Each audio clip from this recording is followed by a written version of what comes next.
Okay, this is continued from the other stream. The absolutely degenerate stream. It's all one stream.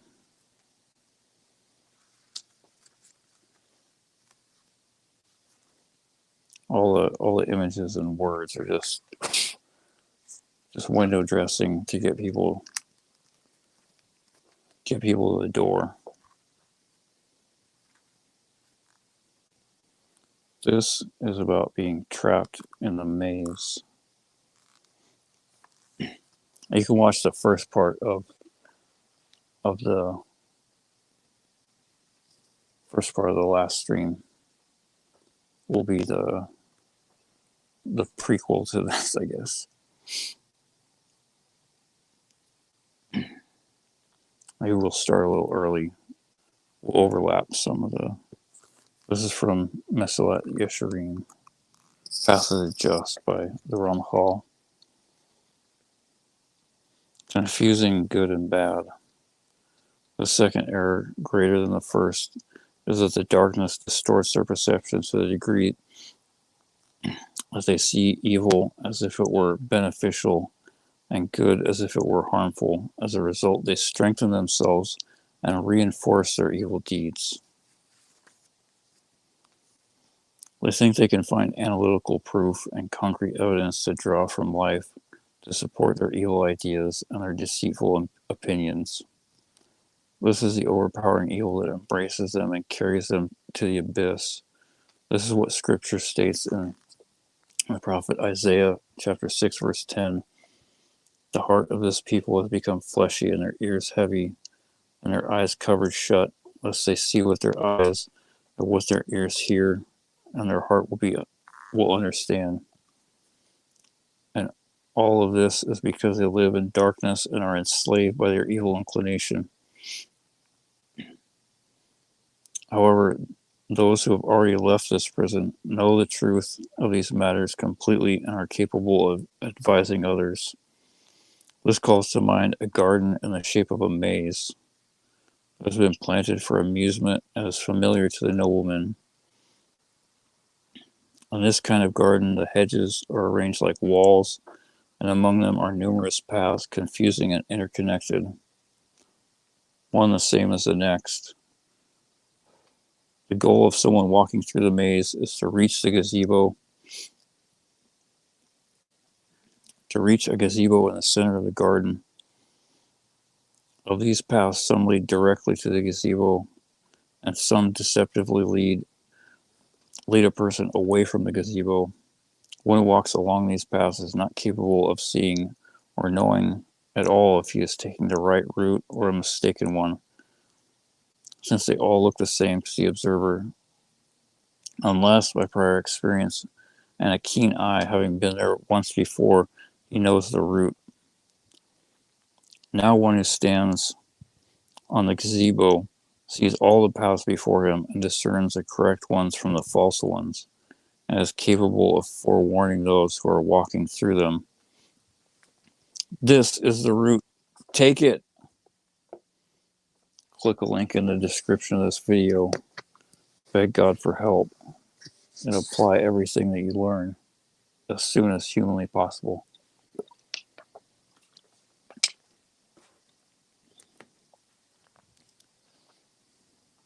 If for some strange reason YouTube sticks this anywhere where anyone clicks this and listens to it, you should know that God is giving you the opportunity of an eternity. Especially right now, this is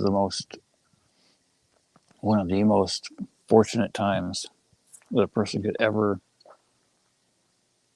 stumble upon the truth.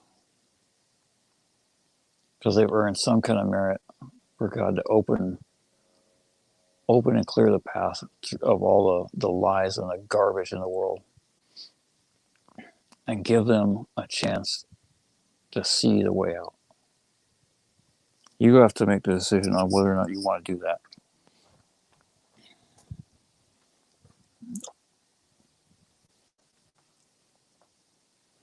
It's not going to be a smooth ride, but at first God will always give us all the help that we possibly need.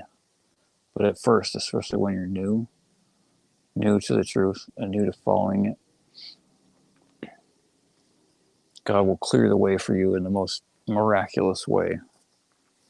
All you have to do is take a step forward. Listen to the voice that's telling you, take this route. Any person willing to place his trust in this individual will reach the designated place. One who is not willing to do this and follows his own eyes instead will surely remain lost and fail to reach it. The same can be said for this matter. Who has not yet ruled over his evil inclination is like one lost along the paths of the maze, unable to differentiate between them. However, those who rule over their inclination, their evil inclination,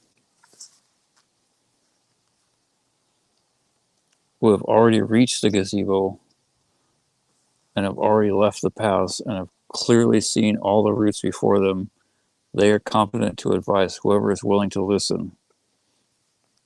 We must place our trust in them. And what is the advice that they give us? Come to Heshbon. Come and evaluate the balance sheet of the world. Our own balance sheet, our own deeds. What are our acts? Let us weigh them. Are they good or evil?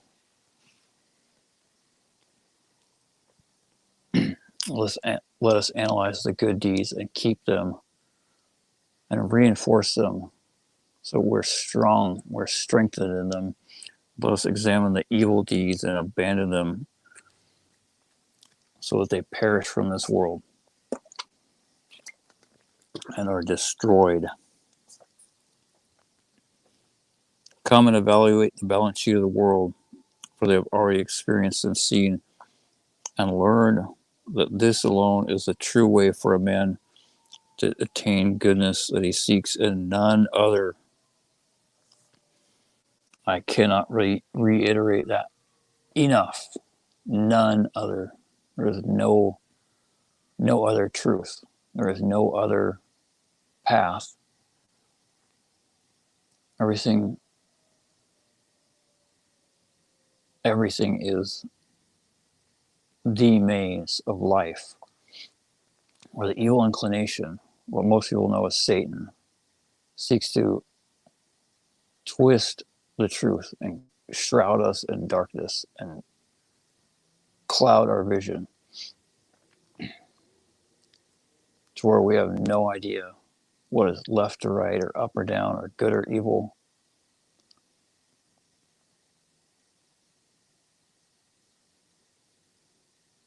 And most people walk in that cloud and that darkness for so long, listening to that voice. They don't realize it's darkness, and they don't realize that that voice in their head is not really their own. At least not if it goes against God. And the only way to know and to identify that voice and then to uproot it slowly is to learn, like we're doing right now with God's help.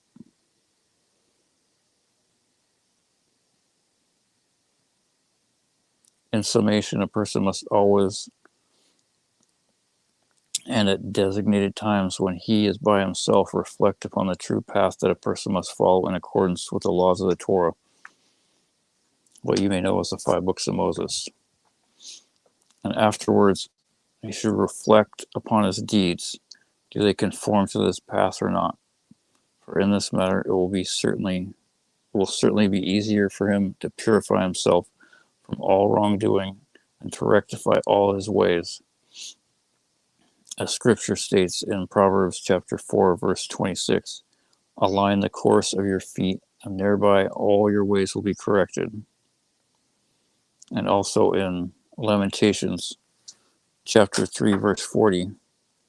Let us seek out our ways and examine them and return to the eternal.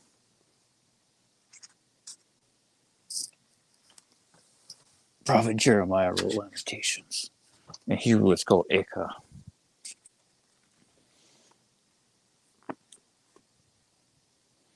Over the destruction of the first temple in Jerusalem.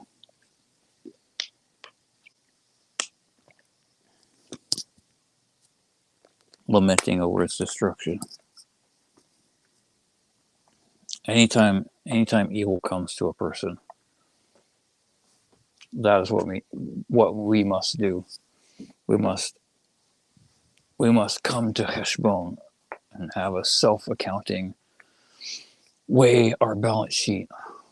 What the Ramchal calls this world is referring to a person's world, like all their deeds. The balance sheet of this world, like my deeds. As weighing someone else's deeds doesn't really give us much. Doesn't. Hey Gordon, I was hoping you'd stop by. Did you watch the Jewish Hashkafa? Rabbi Reuben was. He basically answered a whole bunch of your questions that you had the other day, like the why are Goyim not supposed to read the Talmud, and I forget what else, but the lecture was awesome. I really like the Jewish Hashkafa series because it like over the last 6 months, especially the last like four or five, he's given us all the tools to identify what the truth is, what it looks like, where we should learn from. That's one of the amazing things about Rabbi Reuben is he will tell us like we have to learn, we have to look up the sources. You can't just believe whatever. You got to take all the stuff that he's saying and like toil over it, take notes, go and look stuff up. That's one thing that all the heretics and all the idol worshippers, every other religion, no one else says that you have to do any work. It just come to a sermon on Sunday and listen to what some guy has to say. Sure, if you want to read your Bible, you can.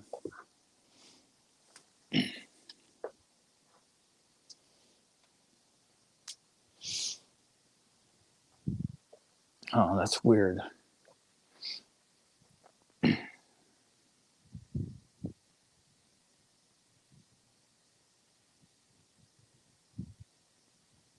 Well, try to really whatever gets you to learn and do. That is all that is all that is important.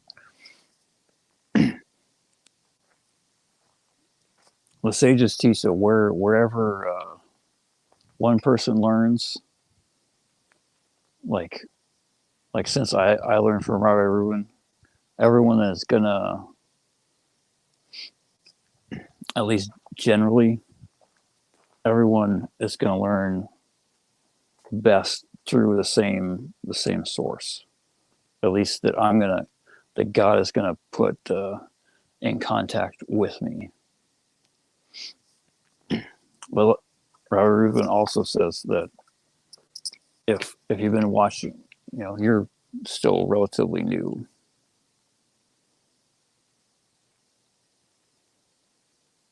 I think that was the. Did you watch it live or was it on YouTube? Because that's what the Jewish Hashkafa was about. Was about the battle of how modern people think.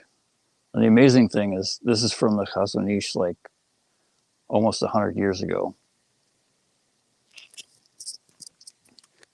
80 years ago or something like that, talking about how everything is so advanced now, and we have, you know, machines and factories and industrialization and world travel, and it's even more advanced now, and yet still nothing has changed.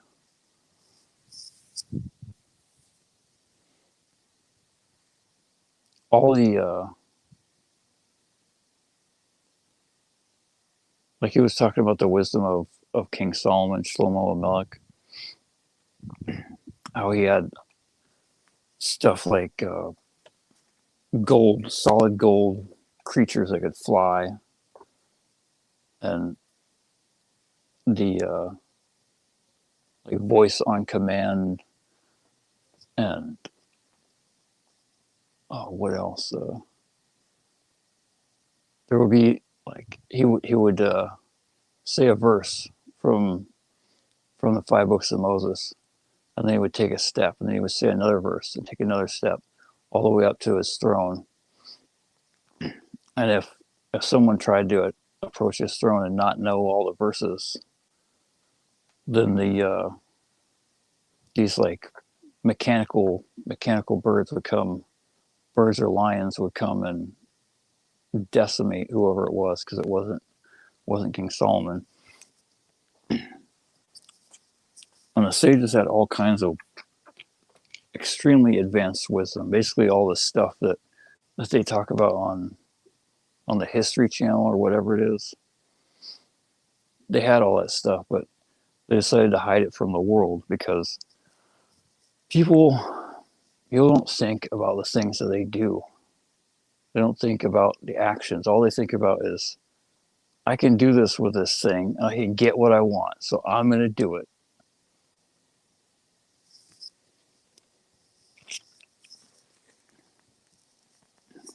I gave a really scary example of some guy giving a lecture, or not a lecture, but he was having a debate with some messianic Jew. I'm not sure if you know what that is. It's basically a Jewish person, or now there's people that aren't even Jewish, but it's like a weird, rotten mix of Christianity and Judaism. They take all the window dressing of Judaism and then plaster Jesus on the front of it. So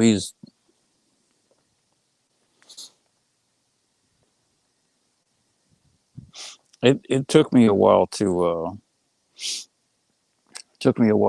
connect to everyone. I floated around for like a year.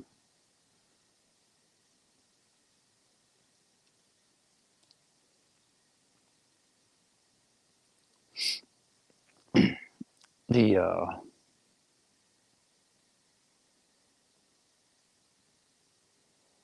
what really got me was the fact that he's talking about, money lending and you know all the stuff that I looked at in history and in the world of things that popped out to me, like, why is this stuff going on? And he basically gave me an explanation according to the Torah, like, this is the way it goes. And then you start talking about the Holocaust and stuff, and how it's all this terrifying stuff.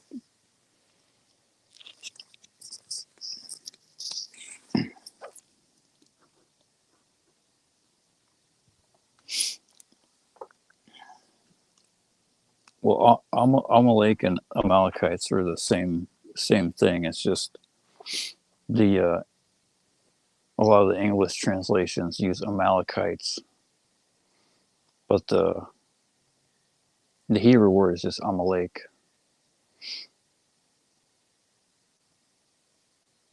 or a Maliki. I can't remember. Sometimes the Torah speaks of nations as like a singular unit. It's kind of weird.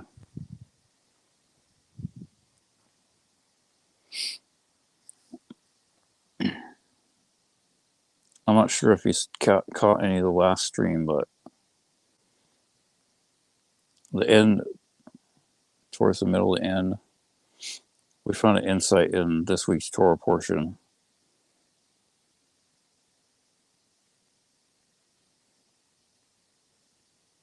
It's connected to Amalek.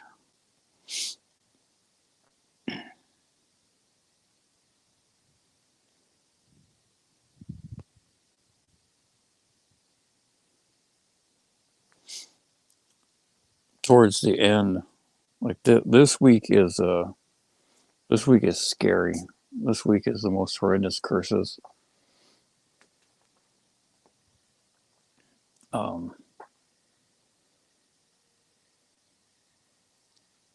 In 2001, the week before 9/11, this is the Torah portion that was read. God warned anyone that wanted to know, if we don't follow what he says, there are consequences.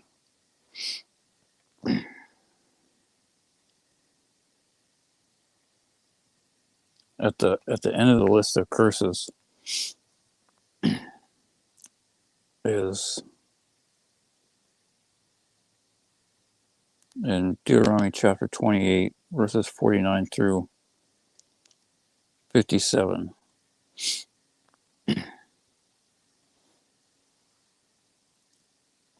As soon as I heard one word, it just popped out.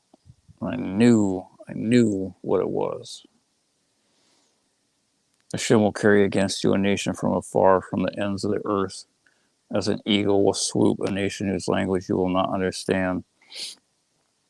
A brazen nation who will not be respectful to the old nor gracious to the young. It will devour the fruit of your animals and the fruit of your ground until you are destroyed. It will not leave you grain, wine, or oil, offspring of your cattle or your flocks, of your sheep and goats, until it causes you to perish.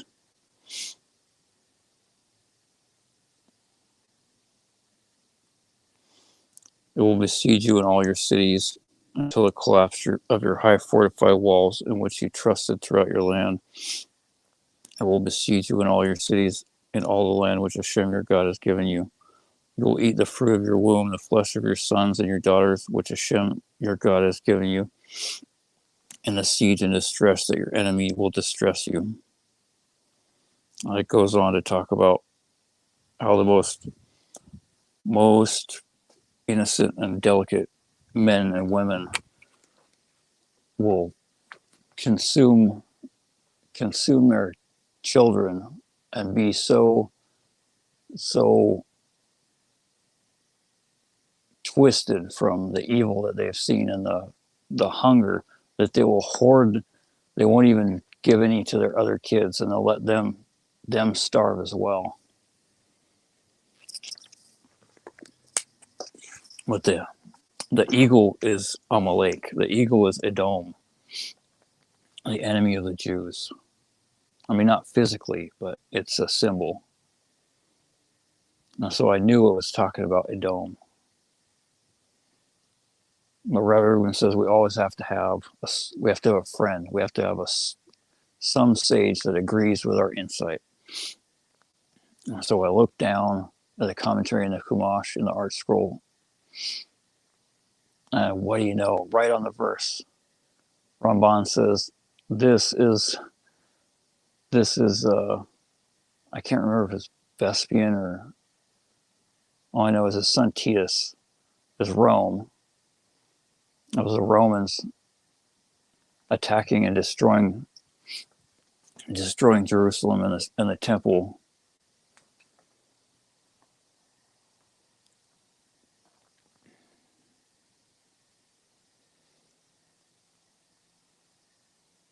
And this, even the most heretical science atheists agree that the entire book of Deuteronomy was written, I think, at least 800 or 1,000 years before. And these are heretics, so you're not allowed to. We're not allowed to believe them. But way before Rome was even a thought, let alone the destruction of the Second Temple.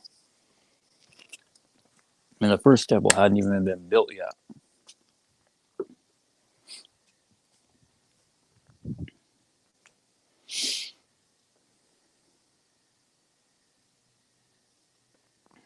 But I think I mentioned it in past streams. The eagle is a symbol of Edom, of the evil in the world.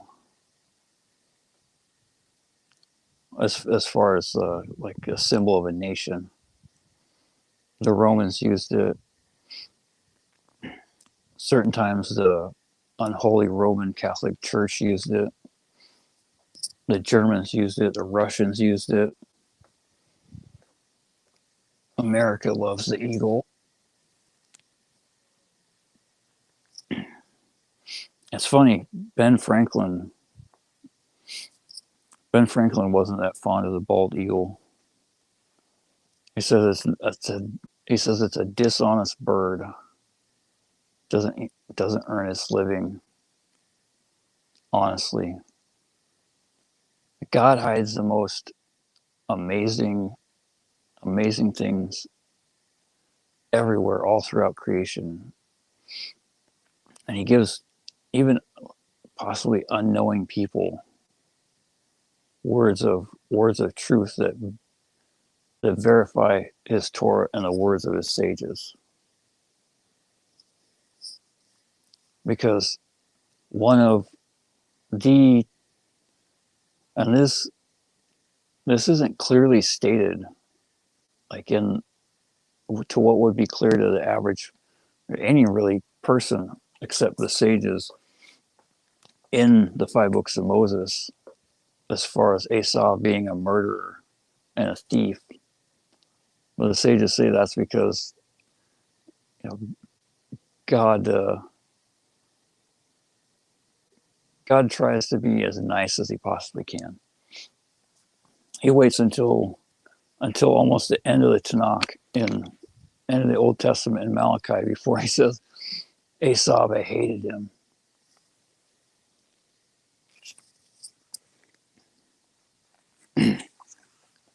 So obviously there's the only human being, only like by name person that is mentioned in the entire Tanakh, like that God says He hates. Like there's classes of people that do things that go against God and commit sins that God says, you know, that He hates, or like things that He hates, like He hates idolatry. But Esau is the only person that God says He hates. And the sages say that he was a bandit and a murderer. And he hid his wickedness from his father, Isaac. Isaac was praying for him to do teshuvah the whole time, and eventually he realized it wasn't going to happen. But Ben Franklin's words on the bald eagle being a dishonest bird is literally describes the character traits of Esau and all his spiritual descendants.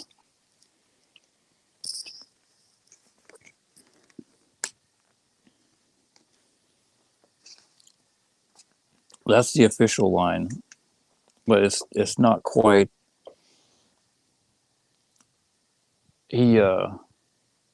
Ben Franklin didn't want the bald eagle, that's for sure, and he said the turkey. I think he praised the turkey, but there's not really a clear thing where he says that it should be a turkey. It's kind of confusing. I was reading something on like some official government website or something about it earlier.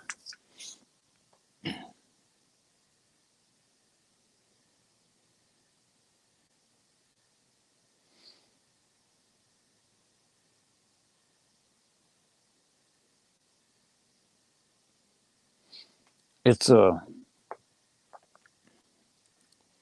it'd probably be a, you know, a process to get. I mean, it is a process to get where we all need to go. But if we follow the steps that the sages lay out, we will all get there.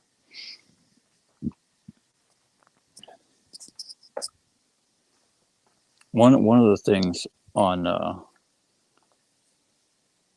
one of the most important things is being super strict with immorality and wasting seed. What we look at. The thing I wish I would have done as far as that goes earlier on, but I just didn't think about it, conveniently enough, was deleting all my bookmarks on my phone and my computer, and the cloud, because like I tried to delete all of them on my phone after a while, but there are a bunch on some weird like mystery backup from a laptop from like 5 years ago or something that I couldn't delete, and they would not go away. So when I would type stuff in a URL, every time they would have similar letters to some disgusting filth site, this thing would pop up, and I couldn't get rid of it, and it would remind me of all this disgusting filth that I used to look at. So I had to take about a day or over about 24 hours, like 3 or 4 hours, to try to figure out how do I dissect all the information in the cloud and scrub it all to where I don't have to deal with that anymore. So I recommend, if you ever watched porn and you have any kind of stuff like that in your bookmarks, as soon as you start doing teshuva, scrub it all, get rid of it. And if you can, the ideal thing is just delete the old email and cloud account or whatever, and just throw it in the garbage and make a new one. Start over from scratch.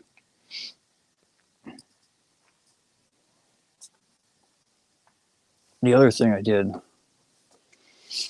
I think last year, at least I started last year, I think I finished it earlier this year, was deleting a bunch of old social media posts and an entire account. But I found out that you can delete the account, but on a lot of websites, the old posts don't disappear. And you can do like mass deletes on your posts, but the replies are still there. So I had to go and delete a whole ton of replies. And then on Twitter, when Elon Musk bought them out, he started unlocking a whole bunch of banned accounts. And so as they would all come back, I would start getting these notifications on way old posts. And thank God for that, because that was at least the opportunity to be able to delete all those.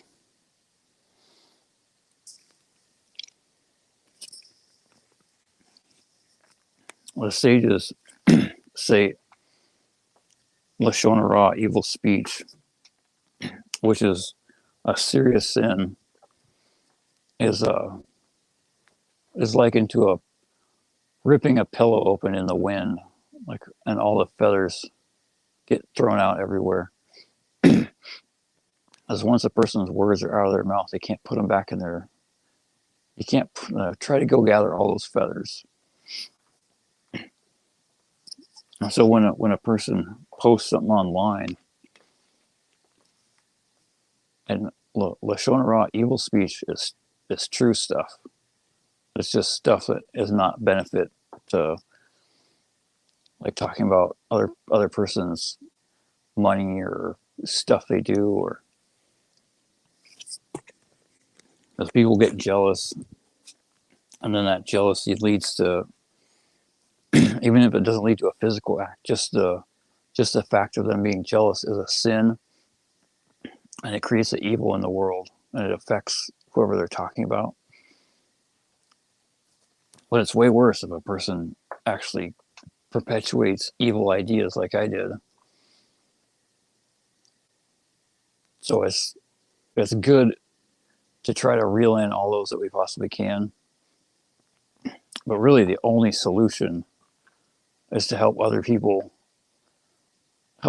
stop doing it. Because then, like, whoever you guys are, other than Gordon, if you guys start learning the truth and applying it to your lives and stop sinning, like say you stop wasting seed, every time that you would have committed a sin, that wipes away one sin that I committed in my past. And the same goes for if you do it for someone else. And this is the truth. Like, people want to think that Jesus died for their sins. They don't have to do anything to change their actions or to really become that much of a better person, let alone fix their past. This is the truth.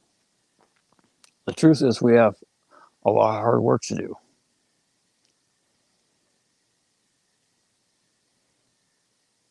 And if we want it and we try, God will give us all the help that we need to clean ourselves up and to help other people to do the same thing. And in the process, we earn ourselves a wonderful place in heaven for real, not some imaginary fairyland.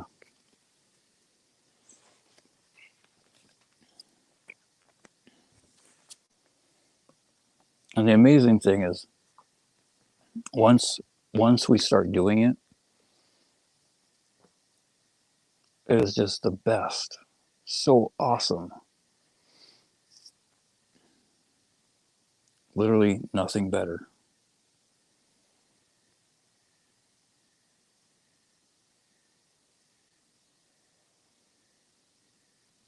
I mean, one thing is that no one else has any kind of answers for how to deal with life or anything.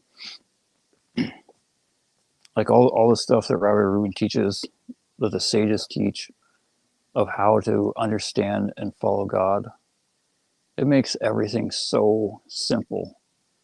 Like even all the other religions, they still open themselves to thinking that there's some kind of competing power, where the truth is there's only God and that's it. All our problems, they all come from God. It's either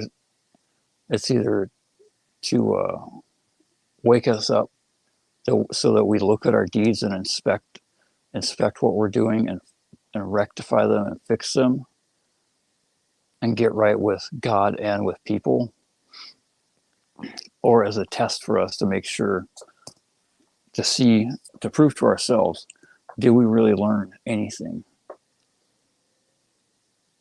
How are we doing? Because that's the only way that we know if we actually learn, is if we take what we learn and we apply it to our lives, and then we get through the hard time or get through the challenge or whatever it is, whether it's some suffering or inconvenience or a test with a sin that we do not fall for, then we know whatever we learn was 100% real. And even if, God forbid, we fail, we always, the sages give us a pathway. There's always a pathway back. Inspect our deeds. Look, not just at the act that caused us to fail or that was the point of failure, but trace all the steps back to whatever was the root. Like, where did we start veering off the path into the ditch?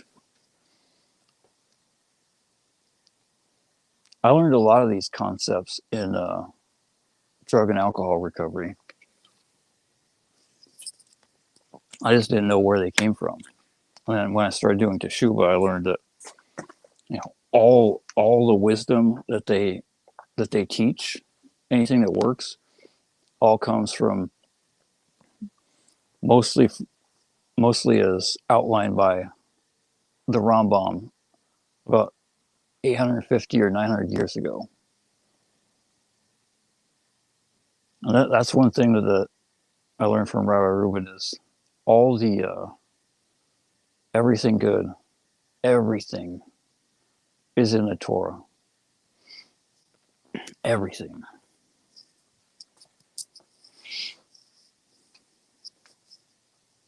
It just took me a while to really realize it.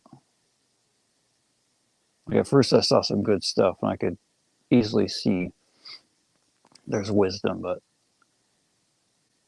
after enough learning, God will show you all the stuff that is really valuable. You'll learn it's all in there. It's all in the 5 books of Moses and the teachings of the sages. And anything else, eventually we'll learn, if it's not in there, it's certainly not good.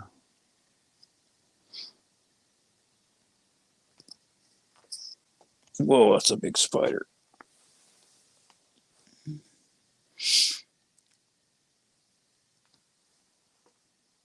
It's getting late, guys.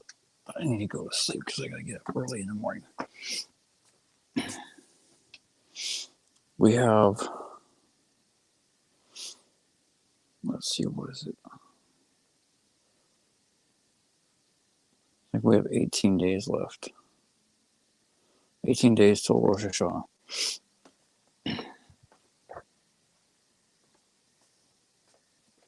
18 or 17. I'm not sure how many.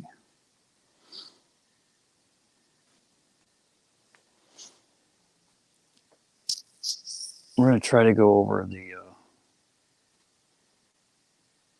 9/11 stuff next week with God's help.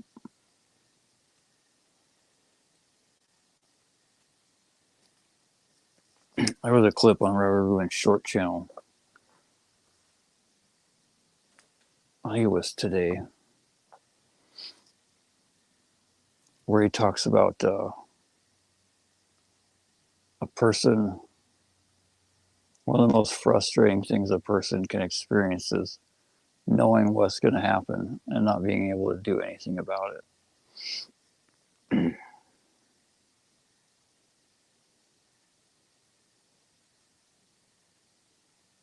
He says that's what the Chazon Ish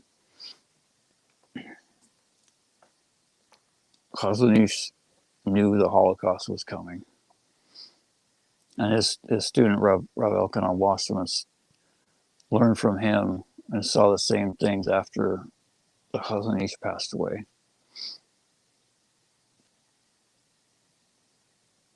No, sorry, Feldheim. One of these days we'll get that right. Feldheim.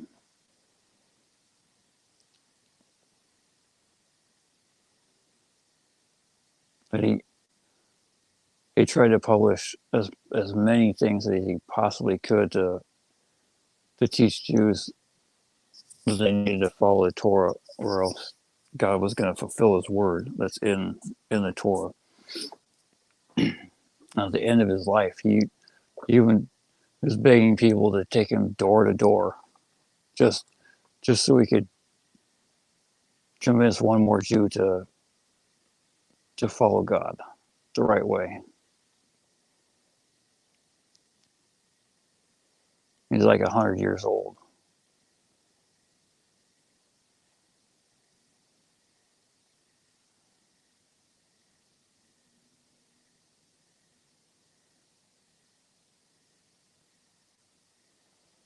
God, please help us all.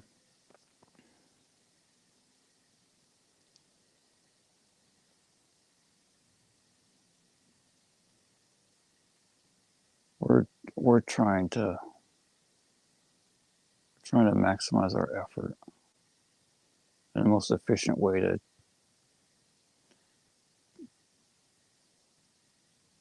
make things work so you can help more people.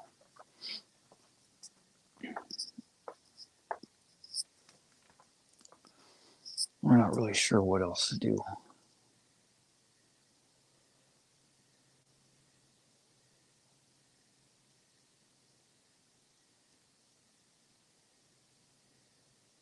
Please, please help us.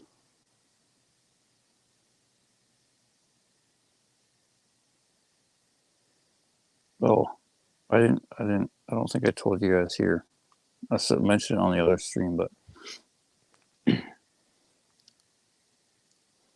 I think I might have helped someone to not steal today, which is amazing. Most people would think it's not a big deal, but it's huge, especially for someone like me that used to steal a lot of stuff, a lot. I mean, it's not like I was some massive criminal mastermind or something, but when a person understands the weight of their actions and what honest business is to God, to someone who's dishonest in business is an abomination, like the same thing as being gay or an idol worshiper. Same thing. And just defrauding someone for $1, that is theft in God's eyes. I did a lot worse than that a lot of times.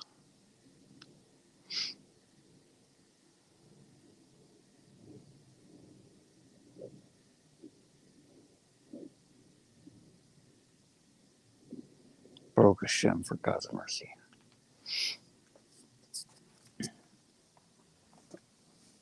May Hashem grant us all the tools and all the wisdom and the strength that we need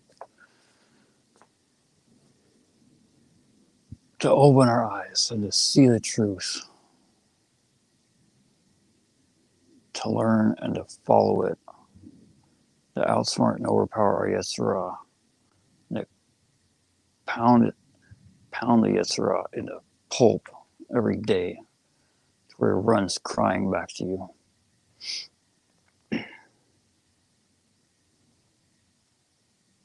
Especially during this month of Elul. Please break them into little tiny pieces and clear the path before us so we can help as many people as we possibly can to see the truth and do real teshuvah. So we can all merit to receive the abundance of good that you want to give us.